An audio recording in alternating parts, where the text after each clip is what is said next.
Ahoy, and welcome to Windrose, a pirate survival adventure that's been turning heads since its demo dropped on Steam. If you've ever wanted a game that mashes together Soulslike combat, open-world survival crafting, and full-on naval warfare, this might just be your next obsession. It is definitely mine. Alright, let's break it all down. At its core, Windrose is a survival crafting game set in an alternative age of piracy. You play as a captain who dares to challenge the legendary Blackbeard himself. What starts as a straightforward revenge story quickly spirals into a conflict between empires, pirate factions, and some supernatural forces. Think Valheim meets Sea of Thieves with a Souls-like twist. The world is procedurally generated, so no two playthroughs are exactly the same. You'll explore a variety of biomes, each with their own atmosphere and dangers. But the dungeons themselves are handcrafted. That means the world layout changes every run, but the dungeons you dive into are deliberately designed experiences. There are over 100 of these points of interest scattered across the map, packed with secrets, lore, and loot. The dev team has clearly put a lot of love into making exploration feel rewarding rather than random. Now, combat is where Windrose really tries to stand out. It's described as Souls-like, and that means stamina management, precise timing, and punishing enemies if you play sloppy. Your toolkit includes parrying and dodging, and the enemy attack patterns are designed around those mechanics. There's a solid arsenal of weapons: sabers, rapiers, greatswords, halberds, pistols, muskets, and more. You can chain different strikes together, mix melee and ranged in the same fight, and swap loadouts to suit your approach. Combat is built around expression. Do you want to play an aggressive duelist with a rapier, a heavy hitter with a greatsword, or a gunslinger keeping enemies at range? It's your choice. On top of that, there's a talent system that shapes your build further. Armor sets offer unique bonuses, and food and potions give you temporary buffs heading into tough encounters. Bosses are a highlight. They're challenging, themed encounters drawn from real-world pirate history and supernatural mythology, which is so freaking cool.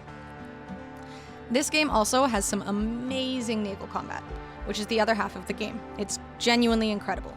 You command your own ship, engage in cannon battles at range, or close the gap for brutal boarding actions, where the fight transitions seamlessly from your ship deck to theirs. Ships come in different classes: the Nimble Ketch, which is your first main ship after you're given your little dinghy, then the versatile brig, and the massive frigate. Each can be customized and equipped for your preferred playstyle. After a battle, you claim the spoils and you sail onward. The developers even have your crew singing sea shanties between fights. The singing is great, and the song choice had me singing along with every tune during my playthrough. The naval experience alone makes this game completely worth playing. Windrose supports up to 4 players in online co-op. It's also fully playable solo offline, so you don't need an internet connection to enjoy it. For co-op, you can host your own world or connect to dedicated servers. One important note: if you plan to self-host a server, you'll need extra RAM beyond the base requirements. Your progress does carry over between worlds, so even if you start a new procedurally generated map, your character doesn't reset. You'll establish bases across biomes, build everything from simple shelters to full-on forts and mansions, and recruit NPC settlers to help with harvesting and production. It's a proper colony builder layered on top of the survival and combat systems. On the technical side, Windrose runs on PC only for now.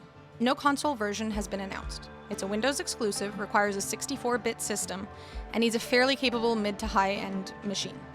Think a modern mid-range processor, at least 16 gigabytes of RAM, and a graphics card around the GTX 1080 Ti or RX 6800 as a minimum.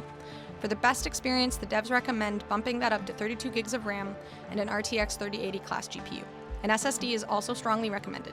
Requirements may change as development continues. As for controller support, the Steam page doesn't currently list it, so keyboard and mouse appears to be the default for now. My PC has a 32GB RAM and a 5070 GPU, and I was able to stream it smoothly on Epic settings, which is normally a struggle, so it runs really smoothly. If you're trying to figure out if Windrose is for you, think of it as sitting in a space between Valheim, Sea of Thieves, and Dark Souls. Fans of Conan Exiles or Rust who want more structured combat will probably also feel at home. The naval side will appeal to players who loved Skull and Bones but wanted more depth on land. And the Souls-like combat draws clear inspiration from games like Mortal Shell or even early Elden Ring style encounters. Windrose is still coming soon on Steam, but there's a free demo available right now. And if you play it before early access launches, you'll unlock an exclusive spyglass cosmetic to carry into the full game. It's worth downloading if any of this sounds interesting to you. That's the full breakdown on Windrose. Wishlist it on Steam, grab the demo, and let me know in the comments if you're sailing on launch day. Thank you for watching, be sure to like and subscribe, and I'll see you out on the seas.